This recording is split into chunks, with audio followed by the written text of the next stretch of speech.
Good morning, everyone, and welcome to the October 2023 edition of the Southeast Monthly Climate Webinar, where we talk about the climate and special topics pertaining to the Southeast region. My name is Chris Fuhrmann. I'm the regional climatologist with NOAA's Southeast Regional Climate Center, and I'll be giving a climate overview of the past month.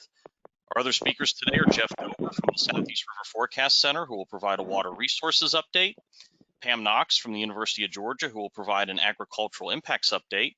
And this morning, we're pleased to have Chris Kelble and Enochs from NOAA's Atlantic Oceanographic and Meteorological Laboratory, and they'll be discussing marine heat waves and their impacts in the Southeast. So again, thank you all for joining us. Just a reminder to type your questions and comments into the question box at any time, and they'll be answered at the end of the webinar. Also, a recap email will be sent out with a YouTube link to the recording in the next day or so. All right, so let's get started with an overview of the climate. So over the past month, we saw mostly below average temperatures across the region, especially across southern portions of Alabama, coastal sections of South Carolina, and northern Florida. In contrast, temperatures were above average across western Tennessee and northern portions of Alabama, as well as portions of South Florida. Remarkably, for the second consecutive month, the greatest positive temperature anomalies were found across Puerto Rico and the Virgin Islands, which we'll look at more closely on an upcoming slide. Okay, next slide. So with mostly below average temperatures across the region, it really began to feel like fall in many places over the past month. The map on the left is a plot of the lowest minimum temperature observed over this time, and it shows below freezing temperatures across parts of Tennessee and the southern Appalachians, with temperatures dropping into the 30s as far south as the Florida Panhandle. Our first real cold front of the season moved through the region on October the 8th, as shown in the first surface weather map there on the right, while another surge of cool air moved through the region about a week later on the 15th. That's the map on the far right. This particular shot of cool air was able to make it further down into Florida than the first one, ending what has been a rather remarkable stretch of warm weather that we'll look at here on the next slide. So next slide, please. So as we talked about last time, it's been quite a summer and quite a year across South Florida and the Caribbean.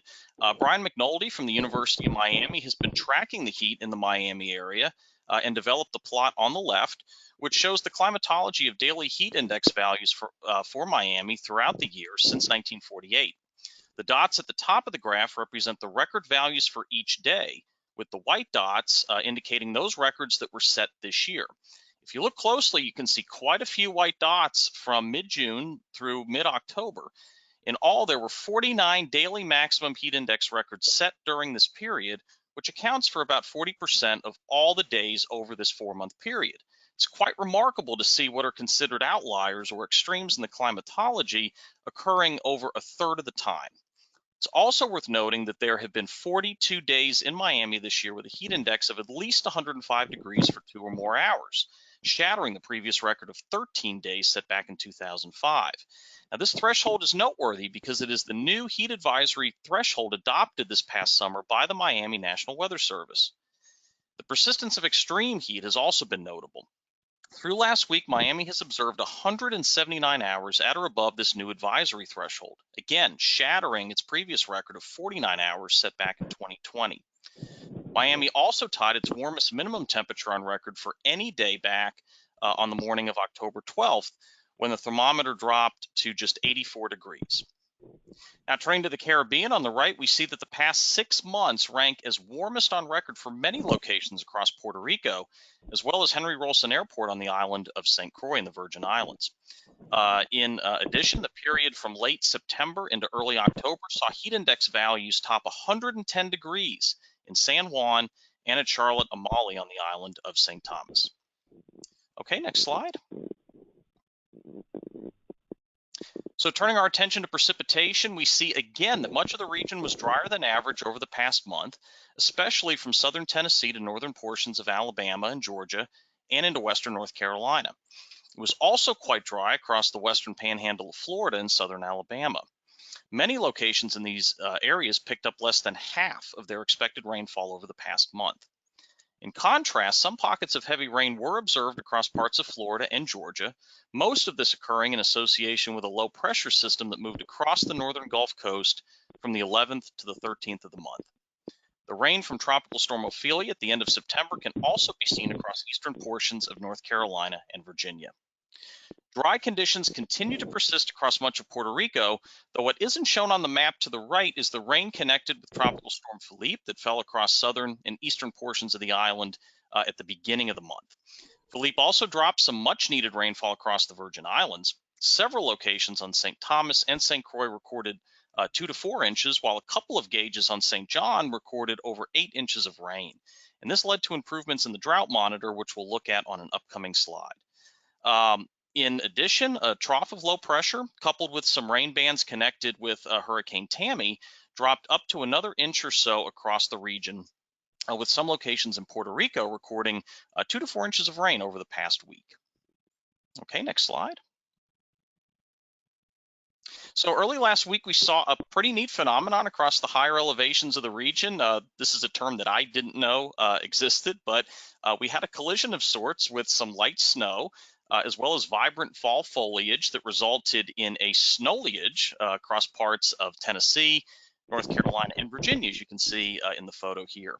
The highest totals were observed above 4,000 feet, with Mount LeConte in Tennessee recording 3.5 inches of snow from the 16th to the 17th of October.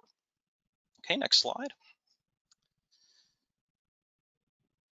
All right, so looking at the drought monitor, we see an emergence and intensification of drought across the interior of the region, especially across Alabama, Tennessee, northern Georgia, and western portions of the Carolinas, where some locations saw a 2-category degradation over the past month.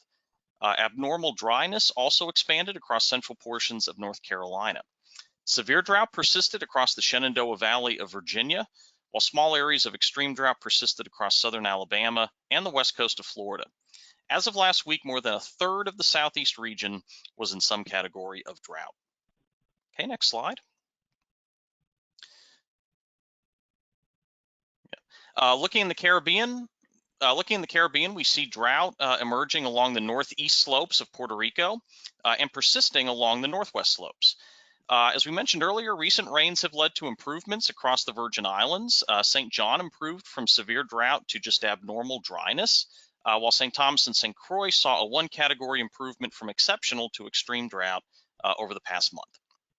Okay, next slide. Turning to ENSO, not much change here. The October update from the Climate Prediction Center has upped the chance of a strong El Nino to between 75 and 85%, with a 3 in 10 chance of an historically strong event, similar to the ones from 1997 and 2015. There's also an 80% chance that El Nino conditions will persist into the upcoming spring. Okay, next slide. All right, so over the next 3 months, the Climate Prediction Center is forecasting above average temperatures across much of the northern half of the region, with equal chances of above or below normal temperatures across Florida and southern portions of Alabama and Georgia. Precipitation is expected to be above average across nearly all the region, except for Tennessee. Next slide. And across the Caribbean, we see the multi-model ensemble continues to forecast above average temperatures with near average precipitation over the next 3 months. Okay, next slide. Looking at the seasonal drought outlook, we see that improvements are forecasted across the region over the next several months, though some dryness is expected to persist across northern Virginia, southern Tennessee, and much of Alabama. Drought removal remains likely across Puerto Rico, while continued improvement is expected across the Virgin Islands. Fortunately, no new development is expected. Okay, next slide. So for the next 6 to 10 days, as we round out the month of October, we see a period of unseasonably warm weather across the region, with precipitation leaning above average across far interior portions of the region and along the Atlantic coast and peninsula of Florida. All right, next slide. And this pattern is generally reflected in the 7-day QPF. This is from yesterday evening, where nearly all of the region is expected to be dry, except for maybe far western Tennessee and parts of the Florida Peninsula, though less than ½ an inch of rain is expected in those areas. Okay, next slide.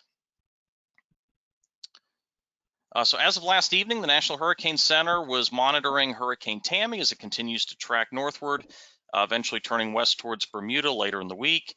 The NHC was also monitoring a tropical depression in the southwestern Caribbean Sea. However, it is expected to remain over Central America and pose no threat to the southeast region.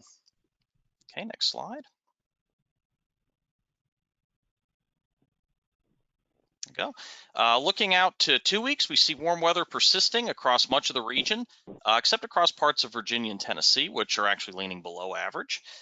Precipitation is expected to be above average across Tennessee, much of Florida, Georgia, and the Carolinas, with near normal precipitation across much of Virginia, Alabama, and northwest Florida. All right, next slide. And if we look out 3 to 4 weeks to about mid-November, we see generally warm and wet conditions, with some exceptions though, but for much of the southeast region.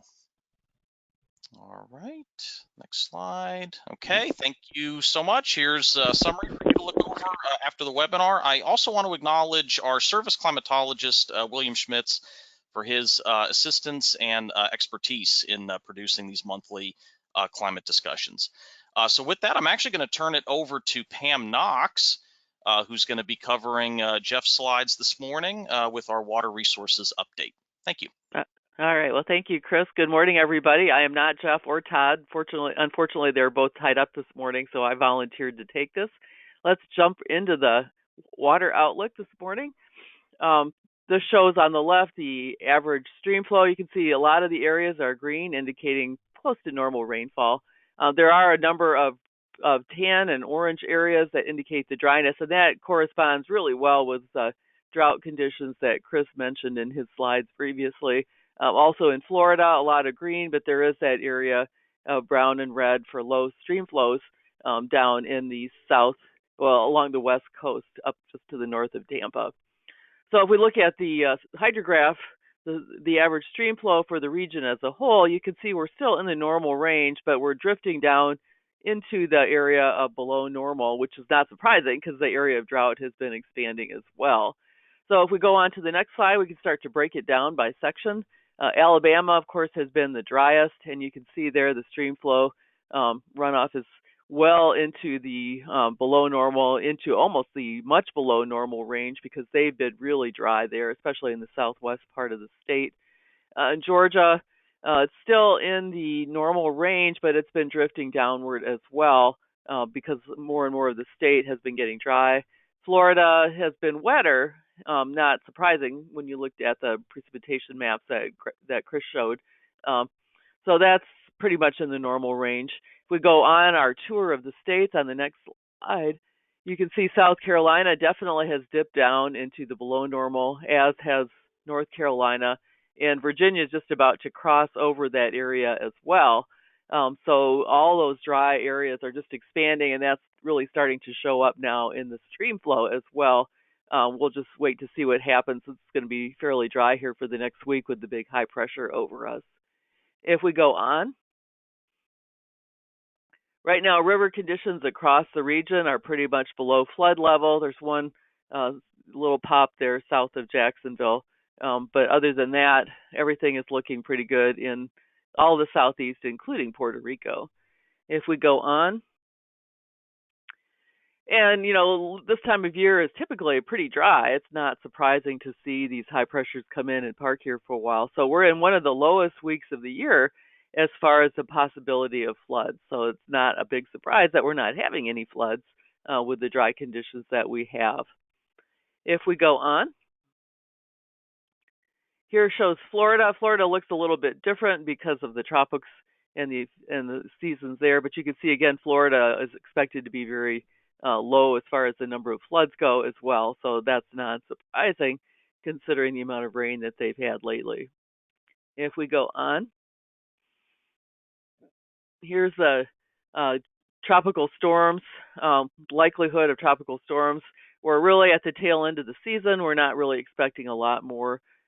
Anything that comes this time of year is likely to come from the Gulf. Tammy's a little bit of a wild card, but at the moment, really nobody knows where it's going to go, but it's likely to be weakening.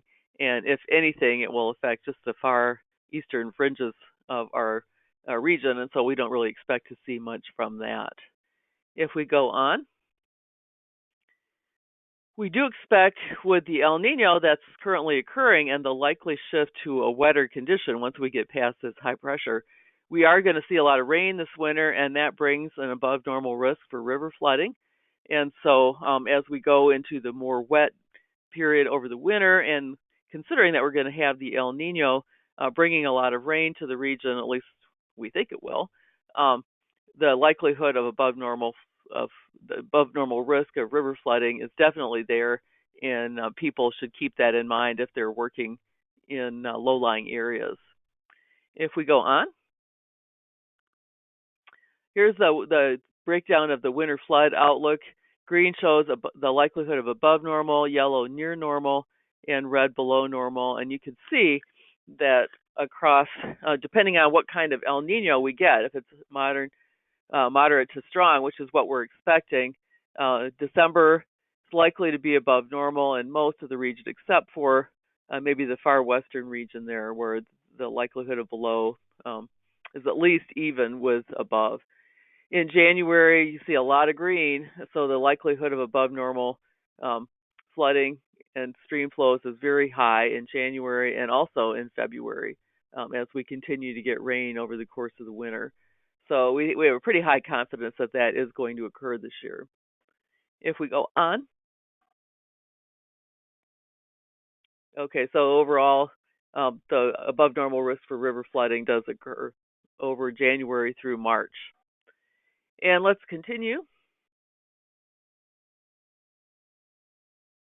Here's a water summary that Jeff and Todd put together. You can take a look at that later in the slides from the presentation. And now we will jump into my usual section, which is the agricultural section. I want to thank David and Chris for taking over for the last 3 months because I've been out on various talks to other places. We're going to talk about agricultural impacts for just a few minutes before we get to our guest speakers today. So let's jump right in.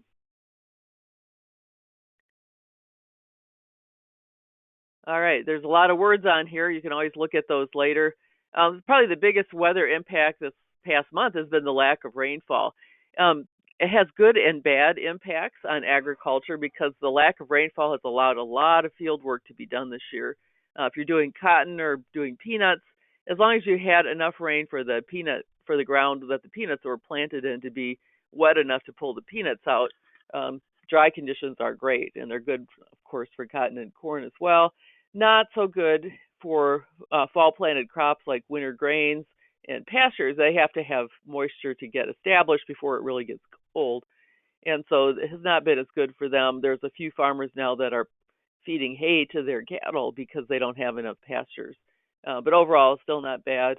A lot of the farmers in the regions that were impacted by Idalia and Ophelia are still dealing with the impacts.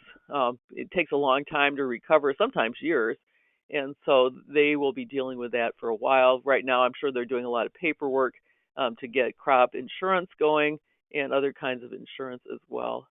The areas that were wet had delayed harvest because the soil was so soggy they couldn't get the heavy equipment into the ground without causing problems with the ground itself. And so they have had to hold off. That has some negative impacts on things like peanuts because if you harvest them later, the quality goes down and you get paid less. So that's certainly a concern for peanut farmers. Cooler temperatures that we've had have slowed the development of some things like the late planted soybeans and peanuts to some extent. And so that's taking a little longer for them to reach really the peak of maturity that you want to hit when you're doing the harvesting. Grape harvest in northern Georgia, we have quite a wine group up there, are mostly done. I think there's just a few fields that still needed to be harvested. There has really been very little frost and no freeze as of Sunday. Now that may change in the next few days as we stay in this dry and cool air. As we go towards warmer conditions, that'll become less likely. In South Carolina, they're doing a lot of strawberry planting. The additional moisture there has been helpful for them. But again, you don't want it too wet because it's hard to get into the fields to get the work done. And then Tropical Storm Ophelia, which came ashore right before our last webinar, did cause some minor damage in late September, but the rain, as you saw in Chris's map of precipitation, actually did help reduce the drought in eastern North Carolina and Virginia. So it has mixed blessings on agriculture depending on what you need and where you are. If we go on,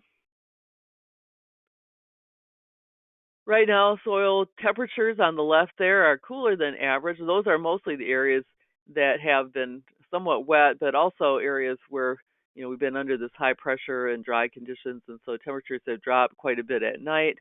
Um, soil moisture on the right hand side there. You can see the evidence of the driest areas in Tennessee, northwest Georgia, and in northern Alabama. And those are the areas where a lot of the drought has really been growing quickly as well. So that just really reflects what we've seen in the precipitation and temperature maps widely across the region. If we go to the next slide, the impacts of Ophelia, I'm not going to spend a lot of time on this, but I just wanted to mention a few things. The wind did cause some problems. The Ophelia was still a tropical storm when it came on shore, but it was close to hurricane status, and so there was some wind problems, caused some lodging in corns, and soybeans knocked them over. Most of them recovered after a few days, so it was not a big deal for harvesting. The rainfall during Ophelia did delay some field work, but did help the soil uh, soften up enough so that it was easier to get the peanuts out after the water drained out, and that's mostly sandy soil along the coast there. Rainfall was beneficial for planting the winter grains and pastures. There were some power outages scattered because of the winds. That did cause some problems for dairies and chicken houses. They can usually have a generator so they can handle maybe a few days, but if it goes any longer than that, then that starts to become a problem. That was certainly a problem this year for Adalia. There was some coastal flooding in low-lying areas.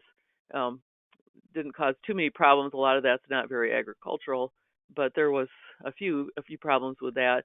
And then there were a number of farm tours this time of year, since it's usually pretty dry. There's a lot of farm tours. Some of the rain from Ophelia caused them to cancel those or reschedule them as well. So that reduced the tourism associated with agriculture as well. Next slide.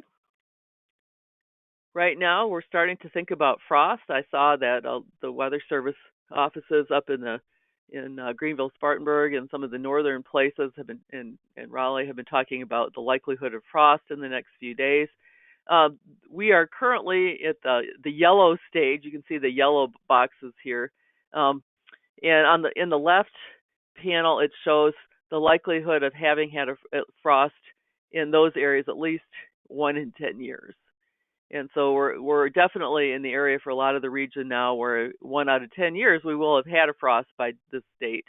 The 50% is in the middle, and you can see western North Carolina, which of course is higher elevation, has a 50% chance of having had a frost by this date. And there's even a few counties in the far northwest part of North Carolina that almost always will have seen a frost by this time of year. And of course, we saw some pictures of snow, so it's not surprising that that should be happening. But this is the time of year we're definitely thinking about frost, and I'm getting some questions about that. The Weather Service is also starting to issue their frost warnings for crops that are still active, because of course people want to be able to deal with that as well.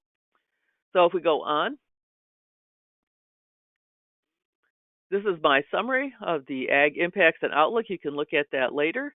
And I appreciate the chance to talk to you all again. And we are going to now pass it on to our special guest speakers. And I believe that Chris Kelble is going to speak first. So take it away, Chris.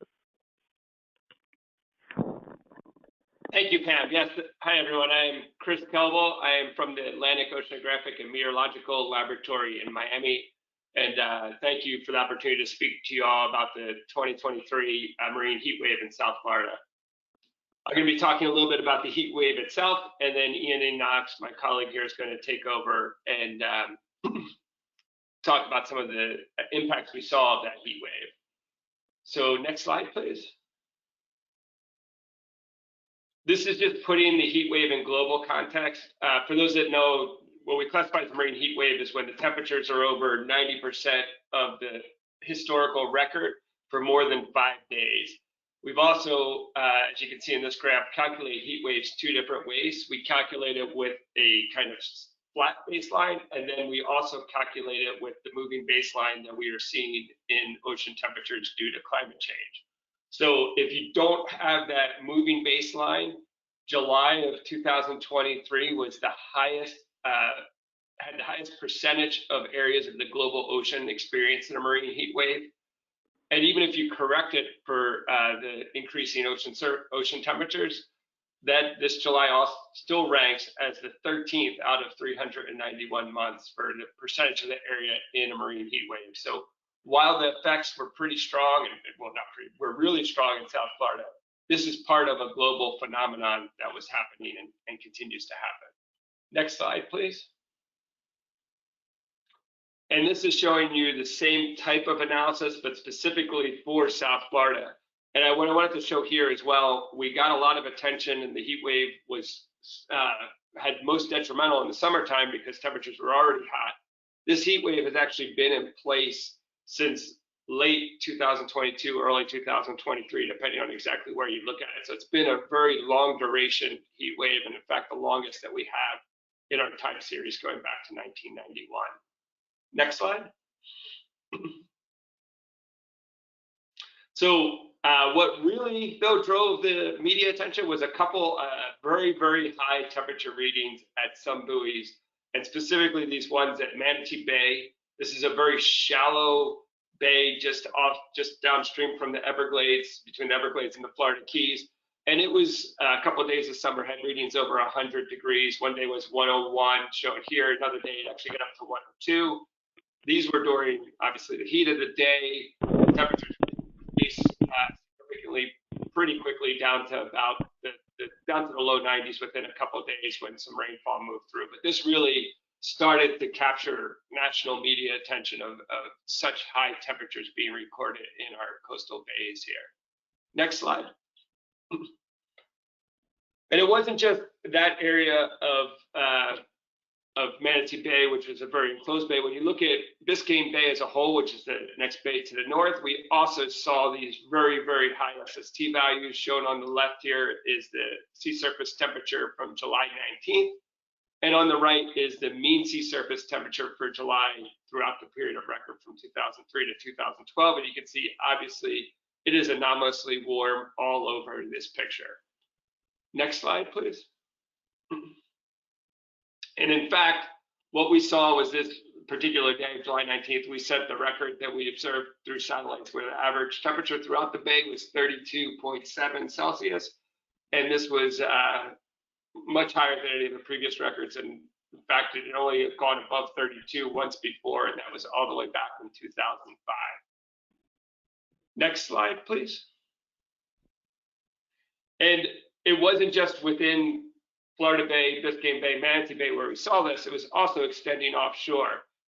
What I'm showing here on the upper left is the SST for that July 18th date. What I'm showing on the right upper is the SST, the mean SST for July for all the months that we have satellite data for.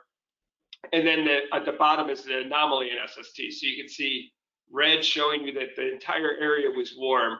And what I have highlighted in white here are some particular locations. We're going to go more in depth looking at the temperatures there. But in general, we're talking about July being 2 to 3 degrees warmer than typical for average Julys during in this region. Next slide. And as I mentioned, it wasn't just July. These are looking more at those specific locations where there were white dots in the previous graph. And we're looking at the sea surface temperature anomaly, where we use 2003 to 2012 as the baseline, and then calculate the anomaly from that. And what you can see, again, as I showed in one of the earlier graphs, this anomalously warm temperatures throughout the region had been going on since late 2022, early 2023, and even 2022 as a whole was also an anomalously warm year. So we had a really extended period of high thermal stress in the area. Next slide. And when you look at these temperatures as their absolute temperatures, again, we see lots of records being set. We see lots of times where the temperatures in the area were well above that 31 degrees C upper band that you're seeing with the red lines here. And you'll go more into why that temperature in particular is important. But at all 6 of these locations, or 7 of these locations, we're seeing that those temperatures exceeding that 31 degrees C threshold. Next slide, please. And beyond just being South Florida, we also saw it in the Gulf of Mexico. What you're seeing here is a number of different ways to look at this. The top two graphs being the mean sea surface temperature in the Gulf of Mexico and the monthly mean temperature. So we see typically in July or August, the peak in the Gulf of Mexico is about 30 degrees Celsius. What we were seeing in this past August was a peak well over 31 degrees C. And what you're seeing on the right was a graph done by Michael Lowry that shows the annual temperature patterns, daily averages for the Gulf of Mexico, and it shows how anomalously warm 2023 was, setting a record at a mean temperature above 88 degrees, and that's, you know, the highest we had seen before was about 87. So it's quite significant of a heat wave here. Next slide, please. So the key, go to the key takeaway. The next slide, and the key takeaways I want you to take away is this 2023 heat wave we saw in South Florida had big impacts in South Florida, but it is part of a global phenomenon, and it's due to climate change and El Nino. We would have had a heat wave, marine heat wave, even without climate change. You can see that by the adjusted heat wave index. But due to climate change, it was even more severe than what it would have been. And that's why it was an unprecedented heat wave. We set records for marine temperatures all over the region, and for the not only absolute temperatures, but for the duration of those temperatures, which can be equally as important for the ecology of the system. And it wasn't just South Florida. We had record temperatures in the Gulf of Mexico as well. And with that, it's going to have space for questions, but I think I'll just pass it over to Ian to let him talk about some of the impacts he saw through this heat wave. Thank you, Chris. I trust everyone can hear me okay. My name is Ian Enochs. I am the second of the two AOML scientists that you will be hearing from today. I want to just thank you for a second for the opportunity to speak with you about this. Whereas Chris provided context on the environmental and the climate side of this story, I'm going to be delving more closely into the response of a single ecosystem, and in particular, a site in the Florida Keys. Next slide, please. Before I do that, I want to just make sure we're all on the same page. Coral reefs, I want to talk to you about why I care about coral reefs and why I think you should as well. They are the single highest concentration of biodiversity in the marine realm, often termed the rainforests of the sea. Click, please. They're also important for food, specifically for fishing, for most coastal communities, for the people that live there, and for their families. Click, please. Their three-dimensional structure, their calcium carbonate skeletons, form a living wall and a barrier from storm activity, waves, that would otherwise pummel our shorelines and our coastal infrastructure. Click, please. And they are, of course, also important for diving and for snorkeling and all of the associated tourism industry. Now, each of these particular ecosystem services is important for providing billions of dollars to the US economy on a yearly basis. They are why I consider this to be living infrastructure. And they're why I think this is particularly important for NOAA as part of the Department of Commerce. But none of these reasons are ultimately why I got interested in, why I decided to study coral reefs for my entire life. It's kind of hard to explain, but they're also quite amazing in and of themselves as a place for discovery, for science. I encourage you to dive on or snorkel on a coral reef and just see one. And so I think both of these perspectives are important, both the economic and the sense of wonder, as we kind of set the scene and move forward with this. Next slide, please. Now, the reason we're speaking about coral reefs today is because corals exist near the limits, their upward limits of their temperature tolerances. Corals exist as a symbiosis between the coral animal and an algae that lives inside their tissues. Now, this symbiosis is very temperature dependent, and when temperature is too high for too long, that relationship breaks down. The algae leaves the coral, and in turn, the coral animal bleaches white, and doesn't get really the food that the algae normally provides to it. And so if it remains bleached without that food source for too long, it can starve, it can die. And if it's dead, then ultimately it will erode away, lose that structure, lose that habitat, and with it all of the ecosystem services that I mentioned before and that we rely on as people. Next slide, please. Now I want to set the scene for the Florida Keys because this is an area that has endured numerous stressors in the past. And this is a photo from Grecian rocks in the 1970s in the upper left. And you can see these beautiful staghorn, elkhorn coral assemblages that ultimately have succumbed to erosion and loss in the 80s, but have come back in some degrees with soft corals and other communities that still provide a thriving and important coral reef communities today. But again, you know, we are all impacted and colored by our past traumas, and so too is the situation in the Florida Keys. Next slide, please.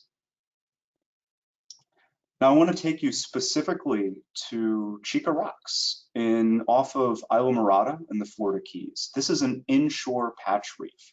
Next slide, please. And this site is particularly important for several different reasons. One, it exists as one of the highest coral cover areas in the Florida Keys today. It is at times absolutely thriving with beautiful coral cover and fish. It can be an absolute treat to dive on. It has been selected as one of the 7 mission iconic reef sites. This is a NOAA-led effort to restore 7, as the title says, iconic reefs. And this is the largest reef restoration effort of its kind within the US to date. Chica Rocks is one of these 7 sites. I've studied this site with my colleagues for more than a decade. We collect with high frequency, high resolution ecological and biological data.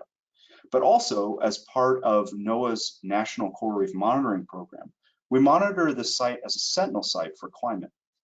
Next slide, please. One of the bits of infrastructure that we have at this site is a MAP CO2 buoy that allows us a near real-time understanding of the concentration of carbon dioxide in seawater, as well as in the atmosphere, as well as temperature. And this is one of the components that makes this a real sentinel site. We also have a suite of instrumentation underwater. We collect samples of water chemistry quite frequently. We're solving all sorts of carbonate parameters all the time. And so we really have a great understanding of not just the progression of climate at this site, but rather also the responses of the physiology of the organisms that live there and their overall ecology. Next slide, please. And so these are data, whereas Chris showed data from a whole bunch. I really want to focus on data from Chica Rocks.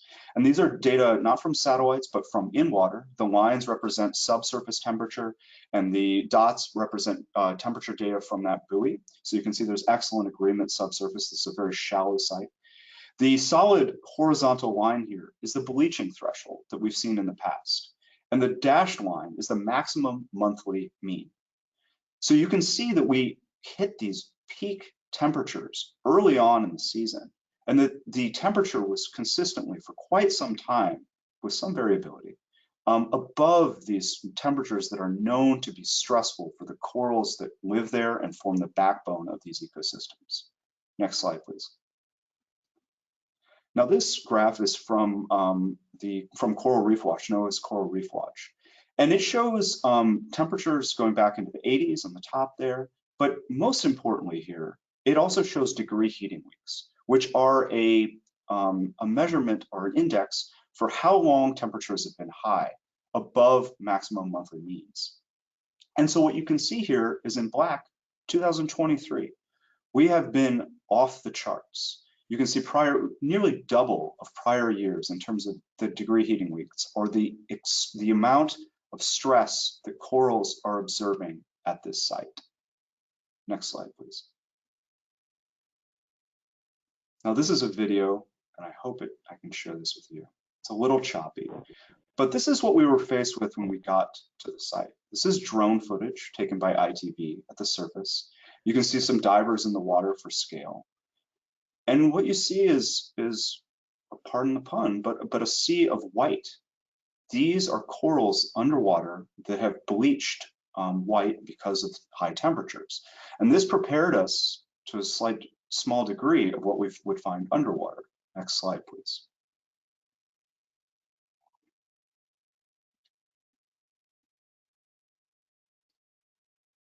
So this is me underwater, seeing a site that I've been studying for more than 10 years in conditions that I have frankly never seen before.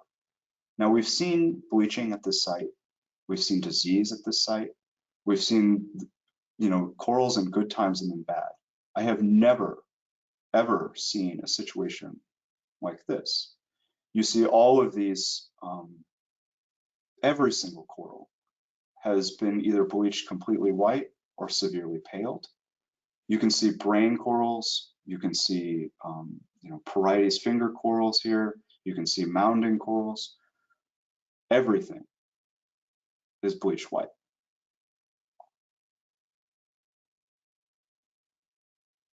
Next slide, please. Now, as part of that long-term ecological monitoring, we use photogrammetry to create mosaics, three-dimensional images of what is going on the seafloor. Now, we've been doing this every year, at least every year, for the time that we've been here. And I should say each of these, as you can see there, each of these images is 10 by 10 meters, thereabouts, and was constructed from thousands of digital images stitched together with some intense computers. When we saw that these temperatures were rising, we got out there immediately and surveyed the site. And then on the right here, you can see less than a month later, all of these corals are bleached white. Next slide, please. Now, this is a detail, I believe, of that same image. And what I want to show you, specifically, as I mentioned before, not only are these hard corals bleached, but in the light blue arrows, what you see here are soft corals. These are the sea fans and the sea whips, and they don't form the overall calcium carbonate structure of the reef, but they are incredibly important as habitat and for baffling wave energy. And what has happened here is not only have they they haven't really just bleached as so much as just given up. They were so stressed by the severity of this event that literally the tissue has fallen off of them. On the right, you can kind of see some that are have cyanobacteria that is growing on them because they're entirely dead. Next slide, please. Now, we continue to monitor the site as frequently as possible. And what we have seen has surprised me, quite frankly. Now, we have seen some degrees of death, and particularly in some more sensitive species. But given the severity of what we have seen in those degree heating weed charts, I am surprised that we are also currently seeing recovery of some corals. Again, a great deal of death. Absolutely all of the octocorals, or most of the octocorals, have just given up and died. But I am very, very happy and surprised to see some color returning to some species. Now, we are not out of the woods. In past events that frankly have not been this severe, we've seen disease rip through afterwards. These corals have been through a remarkable stress event, and so they are compromised. So they are, just like you or I, when we are stressed, more susceptible to disease.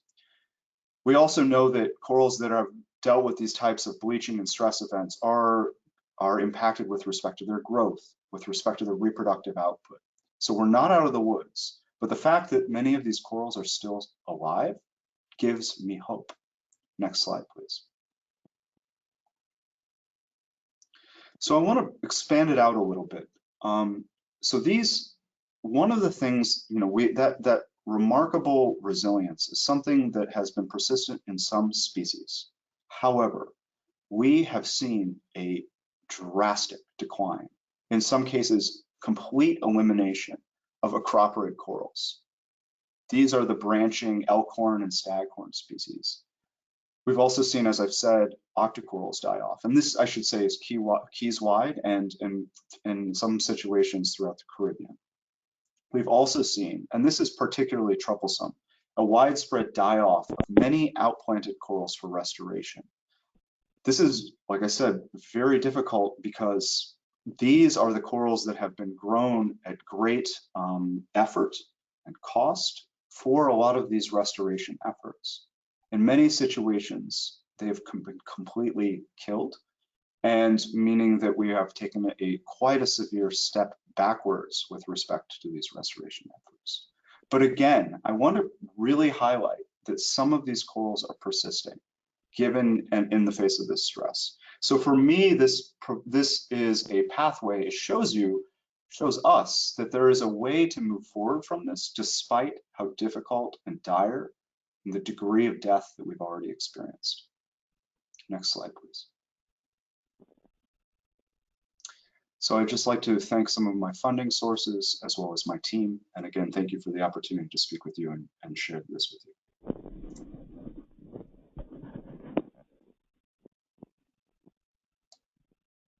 Okay, thank you so much to our guest speakers today, both Chris and Ian, for highlighting what did receive quite a bit of national attention. And so you were able to break it down and help us understand the context and the impacts. My name is Meredith Muth. I work for the NOAA National Integrated Drought Information System. We co-organized this webinar series with the National Weather Service and with the Southeast Regional Climate Center. If you have any questions for our speakers, go ahead and put those into the question box. We have a couple going on right now. I did want to take a moment to highlight our next webinar. We'll focus specifically on ENSO and a winter outlook. So we'll really be able to dive in a little bit more on El Nino, where we are and where we're going. And there will be no webinar in December. Again, a recording of this webinar and a recap will be sent out shortly. And with that, we'll go ahead and jump into some of our questions. So the first question I will pass on to Chris at AOML. And the question is, are we seeing an increase in high ocean heat temperature, duration, and values?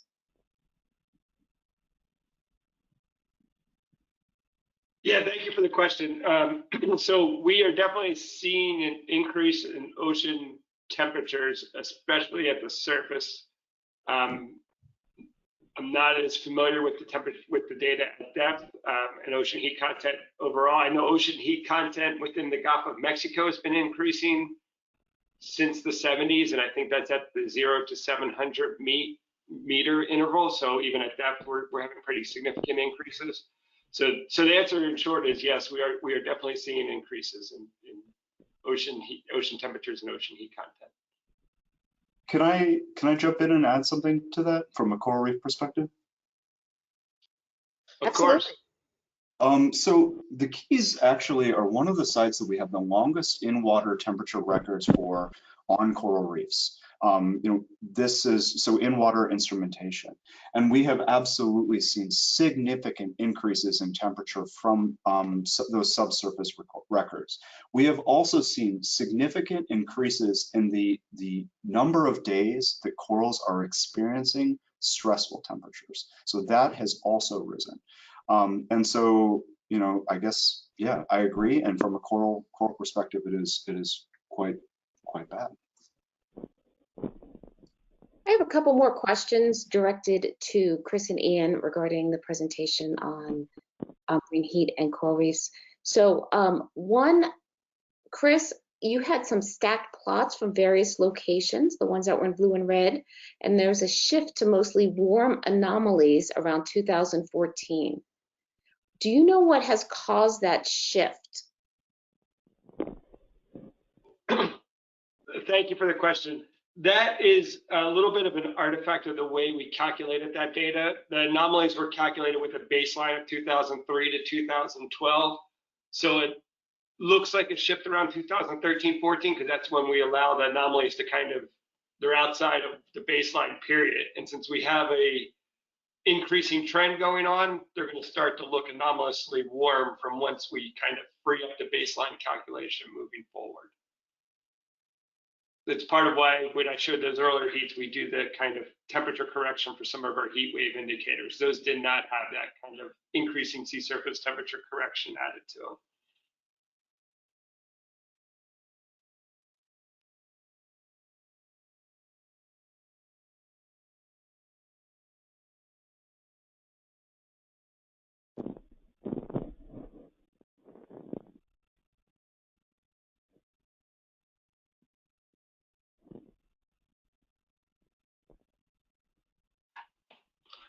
Well, and I can keep going. I see another question on there about what was the primary culprit of the marine heat wave. And I think we do not have a definitive answer on that yet. As I mentioned, the key takeaways, it is our analysis thus far it seems to indicate it is a kind of combination of global change, increasing sea surface temperatures with the ENSO effect. ENSO tends to increase marine heat waves in this area. On average, in fact, if you looked at the Gulf of Mexico plot, the last time temperatures were close to the levels they were seeing this year was in '98 during that ENSO event. So ENSO has an impact, but the increasing global temperatures causes the ENSO impact to be even greater. And the one attribution study that has come out showed that these levels of temperature would not have occurred without anthropogenic climate change. But that's just one study, and we need more supporting evidence. That's great. You answered the next question, which was, what is the primary culprit behind the marine heat? So thank you. Any more responses to that question in terms of the drivers of the marine heat wave and what we've seen? I think you covered it pretty well. Thank you. I'm going to shift back over to a topic that has been mentioned quite a bit, which is the moderate to strong El Nino. And in particular, I was wondering if Pam, there's an expectation that we might see some weather based on the El Nino pattern. Would you like to comment any more on what should we expect and when might we expect it? Wetter weather particularly. Yeah, I'm happy to do that. And then I think Todd looks like he's on, so he might want to also add something. But I mean, it's been really dry. We're not going to see the dry weather go away in the next week with that big high over us. But as you can see a hint of in Chris's 3 to 4 week outlooks, they do expect it to shift back to a much wetter pattern as we really get into the heart of the El Nino winter. Typically, first couple weeks of November is sort of one regime, and then we go through a pattern shift around the second week of November and typically see a more winter pattern emerge by mid-November. And so that should start to bring us back into wetter conditions. And Todd, I don't know if you want to add anything to that or not. Well, I can't lie. It makes me a little nervous. We've been predicting this for so long, and like you said, the models just keep us under high pressure and keeping us dry. But I think there's the history of it. It really, from a river standpoint, we really don't start to see the impacts until December anyway. So it's, I mentioned it in my comments in the thing that it will likely be a slow transition over, but as Pam mentioned, it will be a pattern shift, and that pattern shift just hasn't happened yet. I mean, we're still in a typical fall pattern, and a typical without tropical systems in the area. And so I think that's been, at least that's part of the reason we're staying in this. But I think as we get into November, and as she said, the middle of November, we'll start to see that switch over. So it won't have quite the impact on the rivers quite then, because we're dry in a lot of the Southeast. And it will be in that December timeframe where we really start to see the ramp up and the systems move out of the Pacific to and through our area. So we have Pacific moisture and we have Gulf moisture, and things we'll see. I mean, but the exact timing, it's kind of like the Florida wet season. It's kind of hard to tell when that's going to kick in. Sometimes it's a little later, sometimes it's a little earlier. I think this is the same thing. That's great. Todd, I think thank you for joining us. We have time for one more question, and this is I'm going to kind of combine a couple of questions we have in terms of impacts to coral reefs. So Ian, I'm going to direct this to you first. Could you speak a little bit more on impacts to corals beyond just the marine heat wave? So for example, someone mentioned cruise ships or Atlantic hurricanes or other shoreside impacts. Do you have any other comments you'd like to make in terms of that kind of compounding stressors that the corals are facing? Yeah, that's an excellent question. How much time you got? Because corals right now, like I said, are it's really death by 1,000 cuts. So we've got ocean acidification is slowing down the growth of corals, and also at the same time leading to accelerated rates of erosion. So tipping the balance towards habitat loss. We're also dealing with nutrients, and which can cause algal overgrowths or actually decrease calcification. There's physical abrasion that can happen as well. Temperature is a huge issue. Disease has been particularly bad in South Florida and throughout the Caribbean. Stony coral tissue loss disease in particular can cause the death of large coral colonies that are 100 years old in a matter of days. That's not sustainable. And so, it's so many things right now. And our lab at AOML is quite frankly, we're researching all of them. We have an awesome team that we're moving in numerous directions at once. Oh, hypoxia, I mean, name them. The way corals are in a difficult situation right now. I think one of the things that is, really important to note specific to temperature is just the extent. We right now, I've just talked really about Chica Rocks and the Florida Keys, but we're seeing this move throughout the Caribbean into the Eastern Pacific. And I think that we are on the cusp of a potential global bleaching event all over the world. And so again, all of these different reports are coming in. It's the scale right now that we're really quite frankly worried about how it will unfold in the future. Well, with that, we'll end this on hopefully a higher note. Thank you for all of your work to understand and protect our ecosystems. Also, huge thanks as always to our regular presenters, Chris and Pam and Todd and Jeff. With that, if you have any other questions or comments on how we can improve this webinar series, topics you would like to hear more about, take a moment to complete the short survey that'll pop up at the end. And with that, we'll see you next month when we'll talk a little bit more about El Nino. Thank you so much for joining us today.